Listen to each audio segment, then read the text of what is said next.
Welcome back, everybody. Today, I'm going to teach you how to change header image size in Weebly. This is a simple but essential customization that helps you control the visual balance of your website's top section, ensuring your header looks exactly how you want it. First, open your browser and navigate to Weebly.com. Once you're there, sign into your Weebly account using your credentials. After logging in, you'll land on your homepage where all your website management options are located. Now direct your attention to the left side of the screen where you'll find the main navigation menu.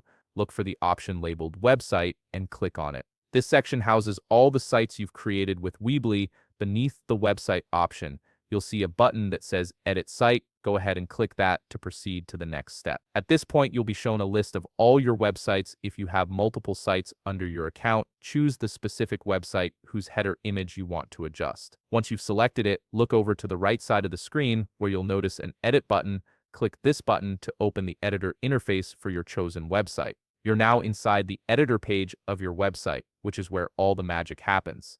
This is the workspace where you can make real-time changes to your site's design and layout. To change your header image size, simply click directly on the header image itself. When you do this, you'll notice a blue circle appear on the image. This blue circle is your resizing tool. Click and hold the blue circle, then drag it up or down to adjust the size of your header image. As you drag, you'll see the header expand or shrink in real time, allowing you to find the perfect size that fits your design vision. Once you're satisfied with the new dimensions, release the mouse and your changes will be applied instantly. And that's it. You've successfully changed the header image size in Weebly, giving your website a more polished and customized appearance. If you found this video helpful, please leave a like, subscribe, and see you in the next video.